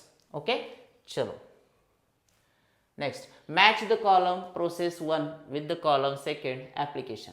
आता इथं प्रोसेसेस दिल्यात, साहजिकच डायलिसिस आहे, पेप्टायझेशन आहे, इमल्सिफिकेशन आहे, इलेक्ट्रोफोरेसिस. कुठल्या टॉपिकचा क्वेश्चन आहे मित्रांनो, ॲडसॉर्शन अँड कोलॉइड्स. कोणता क्वेश्चन आहे, ॲडसॉर्शन कोलॉइड्स. इन्फॉर्मेटिव्ह क्वेश्चन आहे. डायलिसिस हे प्युरिफिकेशनसाठी असतं मित्रांनो, डी. पेप्टायझेशन कशासाठी असते, प्रिपरेशन असतं. कुठे आहे प्रिपरेशन बघा, सी ए घ्यायचं, colloidal solution preparation. Emulsification soaps मध्ये आहे, cleansing action of soap. So DCA कुठं आहे ते बघायचं, DCA. राहिला काय आता तुमचा इलेक्ट्रोफोरेसिस. इलेक्ट्रोफोरेसिस कोयागुलेशनसाठी असते, बी. DCAB कुठे आहे बघा, DCAB हा नाही, DCAB हा आहे, CB नाही, BC नाही, DCAB. खूप सोपा आहे, इन्फॉर्मेटिव्ह क्वेश्चन होता ॲडसॉर्शन कोलॉइड्सचा. Next, which of the following is the structure of an alcohol with the molecular formula C5H12O. 5 carbon, hydrogen 12 म्हणते, आणि O. साहजिकच इथं एक हायड्रोजन दिसतंय तुम्हाला बघा, इथं कोण आहे CH आहे. आता मग ह्याला व्हाईट कलर असल्यामुळे थोडंसं काय करावं लागेल आता, CH हा CH2 CH2 CH2 CH2. So carbon 1 2 3 4 5 आहेत, ओके मान्य आहे. ऑक्सिजन 1 आहे, पण हायड्रोजन मोजा 1 2 3 4 5 6 7 8 9 10 नाही. याचा C5H10O आहे, सो कॅन्सल. इथं बघा 1 2 3 4 कार्बन 4 आहेत म्हणून नाही. इथं पहा 1 2 3 4 5 कार्बन 5 आहेत, CH3 CH2 CH CH2 CH3 मोजा 3 आणि 2 5 आणि 1 6 7 8 9 10 11 12 हा आहे. हा 1 2 3 4 5 कार्बन आहेत, ओके. हायड्रोजन 2 3 4 5 6 7 8 हायड्रोजन कमी आहेत नाही. सो एकच ऑप्शन आहे ऑप्शन सी, जो की तुम्हाला C5H12O देतो. तुम्हाला बॉन्ड लाईनवरून स्ट्रक्चर काढता येते का, म्हणजे GOCचा क्वेश्चन होता मित्रांनो. चलो, 4 vessels of same volume consist equal masses of 4 gases H2, Cl2, N2 and O2 separately at same temperature. The pressure exerted by the gas is maximum for. आता लक्षात ठेवा, तुम्हाला 4 वेसल्स दिलेत, 1 2 3 आणि 4. एकात कोण आहे H2, दुसऱ्यात कोण आहे Cl2, तिसऱ्यात N2, चौथ्यामध्ये O2. आणि विचारलंय काय की टेम्परेचर सेम आहे, the pressure exerted by the gas is maximum. कोणासाठी प्रेशर जास्त असेल तर साहजिकच 4 वेगळे गॅसेस आहेत. तुम्हाला एक इक्वेशन माहिती पाहिजे, P V is equal to N R T, ideal gas equation. किंवा याला मी असं पण लिहू शकतो, पी इज इक्वल टू बघा N by V R T. किंवा याच्यामध्ये सुद्धा एन बाय व्ही म्हणजे काय कॉन्सन्ट्रेशन आहे, सी आर टी पण करता येते. पण तुम्हाला एन जर बघितलं तर P is directly proportional to N आहे, म्हणजे number of moles of gas. मग मी त्याला असं पण लिहू शकतो, P is directly proportional to given mass of gas divided by molar mass of gas. आता जर तुम्ही बघितलं तर हा फॉर्म्युला खूप महत्त्वाचा आहे. Pressure is inversely proportional to molar mass of the gas. Friends, सगळ्यात महत्त्वाचं आहे, प्रेशर हा मोलार मास ऑफ गॅसला इनव्हर्सली प्रोपोर्शनल आहे. याचा अर्थ जेवढं मोलार मास कमी तेवढा प्रेशर जास्त. परत एकदा आहे का, जेवढं मोलार मास कमी तेवढा प्रेशर जास्त. कुठं होऊ शकतं हे? ह्याचं मोलार मास किती आहे 2, ह्याचं किती आहे 71 येईल, 35.5 आहे म्हणल्यावर एकाच. ह्याचं किती आहे, एकाचं 14, दोन्ही 28, ह्याचं किती आहे 16, दोन्ही 32. सगळ्यात कमी हाय म्हणजे प्रेशर याचा जास्त असेल, हो की नाही? So hydrogen is the right answer for this one. Next, the solubility product of sparingly soluble salt AX is. तुम्हाला KSP ऑलरेडी दिलेला आहे आणि सॉल्ट कुठला आहे AX. AXचं डिसोसिएशन कसं असतं मित्रांनो, A प्लस X मायनस. याचा अर्थ इथं सोल्युबिलिटी 1 मोल आहे, इथं पण 1 S म्हणजेच S स्क्वेअर असणार. आणि ह्याचा काय घ्यावं लागेल आपल्याला, स्क्वेअर रूट घ्यावं लागेल. ह्याचा काय घ्यावं लागेल मग, S square is equal to KSP म्हणतोय आपण. मग जर S काढायचं झालं, तुम्हाला काय विचारलंय, सोल्युबिलिटी प्रॉडक्ट दिलेला आहे, व्हॉट इज द सोल्युबिलिटी म्हणताय. मग S इज इक्वल टू काय येणार आहे, जर S square is equal to KSP आहे, एकच minute, S square is equal to KSP आहे, तर S इज इक्वल टू काय येईल, स्क्वेअर रूट ऑफ KSP येईल. मग S is equal to KSP काढण्यासाठी ठेवा व्हॅल्यू, किती दिले आहे तुमचं 4.9 दिलेलं आहे. Square root of 4.9 into 10 to the power of -13 आहे मित्रांनो. साहजिकच ह्याला आपण इंटीजर बनवूयात, कारण 49 म्हणजे 49चा स्क्वेअर रूट 7 घेता येऊ शकतो आपल्याला. सो 49 जर बनवला तर हा काय होईल, 10 टू द पॉवर ऑफ -14 होईल. ह्या दोघांना बाहेर काढा, हे किती झालं मग 7 into 10 to the power of -7. कुठं आहे चेक करा, 7 into 10 to the power of -7. खूप सोपा क्वेश्चन होता. तुम्हाला त्यांनी काय केलं होतं, KSP बरोबर S स्क्वेअर हा फॉर्म्युला झाला या सॉल्टसाठी. हे माहिती पाहिजे, हे बेसिक नॉलेज. एकदा का हे आलं, कारण हे सॉल्टच्या टाईपवर ठरतं S आणि KSPचं रिलेशन, सोल्युबिलिटी आणि KSPचं. त्यामुळे जर आपल्याला S काढायचं तर स्क्वेअर रूट ऑफ KSP घ्यावं लागेल. KSP ऑलरेडी दिला होता, त्याच्यावरून काढलं. Next, which from the following cations develops lowest value of spin only magnetic moment. Spin only magnetic moment तुम्हाला जर माहिती असेल तर फॉर्म्युला लक्षात ठेवा मित्रांनो, n into n plus 2 square root of. हा n कोण आहे, तर हा आहे number of unpaired electrons. So D block मधला तुमचा हा क्वेश्चन आहे. अनपेअर्ड इलेक्ट्रॉनची संख्या, हा व्हॅनॅडियम किती असतो मित्रांनो, 22 ॲटॉमिक नंबर. मग 22 मधून व्हॅनॅडियम 3+ आहे म्हणल्यानंतर 22 मधून 3 कमी करा, किती राहिले 19, म्हणजे हा असेल आर्गॉन 3D1 अनपेड इलेक्ट्रॉन 1. दुसरा आहे Cr3+, क्रोमियम असतो मित्रांनो 24, त्याच्यातल्या 24 मधले 3 कमी करा, किती राहिले 21, म्हणजे आर्गॉन 18 झाले. 4s चे तर 2 गेलेत. 3D मध्ये किती राहिले मग 2 आणि 1 3. 4s 1 3D 5 असते क्रोमियमचं ॲनोमॅलस बिहेवियर. मग त्याच्यातले 4s चे तर 2 काढले, 3D किती राहणार 4 राहणार. Mn2+ 25 आहे, 25 मधले 2 23, 18 आणि किती 23 5. आर्गॉन 4s चे किती गेले पहा 2 गेले, राहिला मग 3D 5. आणि शेवटचा Fe2+, ह्याचं काय राहणार 26 मधून 2 गेले 24, 18 आणि किती 24 6. सो आर्गॉन 4s चे 2 तर गेले, 3D किती राहणार 6. 6 म्हणलं तर एक पेअर असेल, म्हणजे 4 इलेक्ट्रॉन इथं आहेत. सो तुम्ही बघा इथं 1 आहे 4 आहे 5 आहे 4 आहे. सगळ्यात कमी लिस्ट किंवा लोवेस्ट व्हॅल्यू म्हणताय कशाशी डिपेंड आहे, नंबर ऑफ अनपेड इलेक्ट्रॉन. सगळ्यात कमी कुठं आहेत ते सांगा मला अगोदर. सगळ्यात कमी नंबर ऑफ अनपेड इलेक्ट्रॉन इथंच आहेत, म्हणून हेच आपलं काय असेल उत्तर असेल. हां 2 इथं 22 आहे ना, हां 18 आणि 4 22, 22 मधून 3 कमी करायचे, तर राहिले 19, त्यामुळे सर्वात कमी V3 प्लस इथंच घेणार आहे आपण. येते का लक्षात मित्रांनो? चलो next, how long should aqueous NaCl be electrolyzed by passing 100 ampere current. Current दिला मित्रांनो तुम्हाला, so that 0.5 mole of chlorine is released at anode. So तुम्हाला एक याचं रिलेशनशिप माहीत पाहिजे की how to calculate the number of moles or mass of the product. N is number of moles of product obtained is I into T upon 96,500 into mole ratio असं असतं. विचारलंय काय तुम्हाला, हाऊ लॉंग शुड म्हणते म्हणजेच T विचारलाय. So rearrange the formula. T is equal to काय येईल बघा बरं, N इंटू 96,500 डिव्हिजन होता, मल्टिप्लिकेशनमध्ये आला, मोल रेशो डिनॉमिनेटरमध्ये गेला, करंट डिनॉमिनेटरमध्ये गेला, सगळ्या व्हॅल्यू तुमच्याकडे आहेत. N बघा किती दिलाय, 0.5 दिलाय friends. 96,500 divided by mole ratio. आता ॲक्वियस NaCl काय म्हणते ते, chlorine is release at anode म्हणते. Cl minus should be release at anode as Cl plus 1 electron. हो की नाही. सो Nची व्हॅल्यू तुम्हाला परफेक्ट कॅप्चर करता आली पाहिजे क्लोरीन रिलीज होण्यासाठी. मग Cl मायनस किती घ्या, 2 घ्या. मग Cl2 डिपॉझिट होईल, तर हे पण किती असतील, 2 असतील. आता 2 आणि 1 वर तुमचं उत्तर फिरणार आहे. आता बघा मोल रेशो कसा येईल, 1 मोल प्रॉडक्ट आहे, 1 मिनिट, 1 मोल प्रॉडक्ट आहे तुमचा. 1 मोल प्रॉडक्ट तयार होत असताना 2 मोल इलेक्ट्रॉन्स कंझ्युम होत आहेत, म्हणजे 1/2 आहे. हा 1/2 आहे म्हणजे किती आहे मित्रांनो, 1/2 आहे म्हणजे 0.5 आहे. सो 0.5 डिवाइड बाय 0.5 इंटू काय येणार, 965. हे कॅन्सल होणार, राहिलं काय 965 कुलम. तर 965 कुलम आहे. ठीक आहे. सो 43 क्वेश्चन 965 कुलम्स हे त्याचं करेक्ट आन्सर यायला पाहिजे. चलो, calculate the number of atoms present in 1.58 grams of it.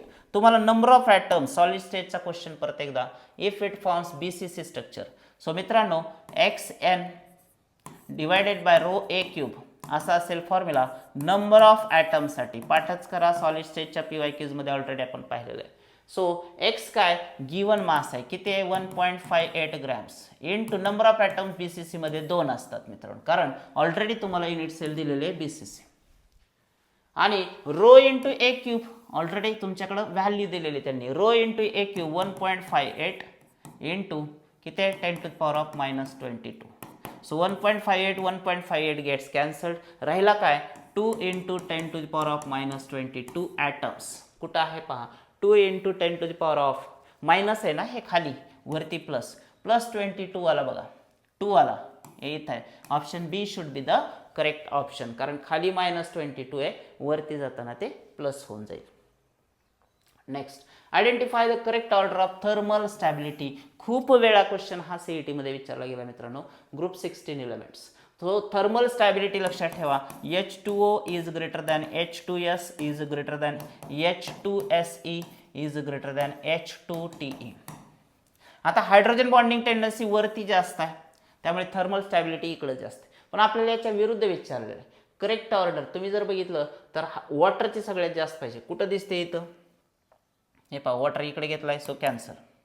इथं H2O लेस आहे, कॅन्सल. इथं पहा सगळ्यात कमी H2TE, त्याच्यापेक्षा जास्त H2SE, त्याच्यापेक्षा जास्त H2S, सर्वात जास्त वॉटर. हे उत्तर असलं पाहिजे, हे नसलं पाहिजे. का नसलं पाहिजे, वॉटरपेक्षा जास्त H2SC दाखवलेली आहे. So thermal stability pure informative question आहे, पाठच ठेवा. Next, calculate the longest wavelength in hydrogen emission spectrum of Lyman series. So hydrogen emission spectrum मध्ये longest wavelength RH already provided आहे. खूप simple numerical type question. Lyman series बघा आणि तुम्हाला तिथे N व्हॅल्यूवरून लक्षात येईल की लॉंगेस्ट वेवलेंथ सिरीज तुम्हाला लायमनसाठी 1.216 असेल. Next, select the correct IUPAC name of pyrogallol. मित्रांनो पायरोगॅलोल असा असतो, कुठेही जोडा सलग 3 जोडा. मी काय म्हणलं, कुठेही जोडा सलग 3 जोडा, कुठेही जोडा सलग 3 जोडा. मग बेन्झीन 1 2 3 ट्रायल कुठं आहे, benzene 1 2 3 triol. Informative question, पायरोगॅलोल.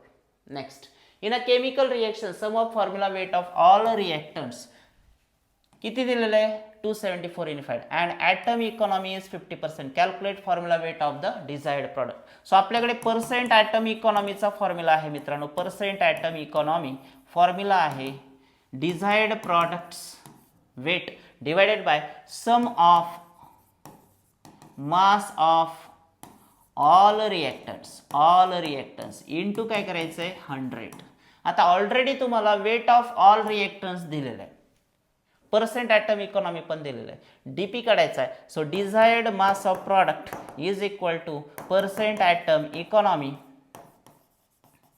Formula rearrange करतो, इंटू हा इकडं डिनॉमिनेटरला इकडं मल्टिप्लिकेशनमध्ये येईल, रिएक्टन्स मास घेतो, ठीक आहे. आणि त्याच्यानंतर हा जो इकडं 100 मल्टिप्लिकेशनमध्ये आहे तिकडे जाताना काय होईल, इकडून इकडे घ्यायचं ना त्याला, सो डिव्हिजनमध्ये जाईल. जर तुम्ही ह्या व्हॅल्यूज ठेवल्या, पर्सेंट ॲटम इकॉनॉमी किती आहे मित्रांनो 50, रिएक्टंट मास किती आहे 274 डिवायडेड बाय 100 ऑलरेडी घेतलेलं आपण. सो हे जर डिव्हिजन केलं तर हे किती येते 1/2. 1/2 म्हणजे ह्याच्या निम 137. सो 137 ऑप्शन ए पहिलाच ऑप्शन आहे.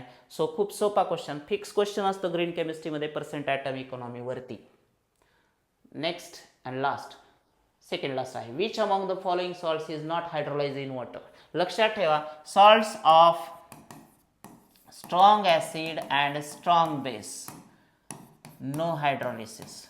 मग कोणता आहे वरच्यापैकी ते तुम्ही बघू शकता जो की salt of strong acid and strong base असेल. पहा Na2CO3 वीक ॲसिड आहे, हा NaOH स्ट्रॉंग बेस आहे, सो हा नाही. NH4Cl Na2CO3 काय तयार करेल हायड्रोलिसिसमध्ये, तर ट्वाइस NaOH स्ट्रॉंग बेस आणि H2CO3 weak acid. So strong base weak acid hydrolysis होणार. ओके. नेक्स्ट NH4Cl, इथं जर तुम्ही हायड्रोलिसिस केलं मित्रांनो तर तुम्हाला मिळणारा प्रोडक्ट काय NH4OH जो की वीक बेस आहे प्लस HCN, हा देखील कसा आहे weak acid. Then coming to the KNO3, KOH तयार होईल KNO3. KOH कसा आहे मित्रांनो स्ट्रॉंग बेस आहे प्लस HNO3 स्ट्रॉंग ॲसिड आहे, हे होतंय बघा. आता शेवटचा KCN, HCN वीक ॲसिड आहे परत, त्यामुळे तो पण नाही. सो हे काढून टाकूया, KNO3 is the right answer, कारण strong base strong acid hydrolyze होत नाही, दोन्ही पण ते तयार करते. 50. Which of the following alkenes is most easily formed by dehydrohalogenation of alkyl halides. याच्यासाठी सेडझेप्स रूल तुम्हाला माहिती पाहिजे. सेडझेप्स रूल काय सांगतो मित्रांनो, सेडझेप्स रूल आपल्याला सांगतो highly substituted alkene is formed. Highly substituted alkene preferentially forms.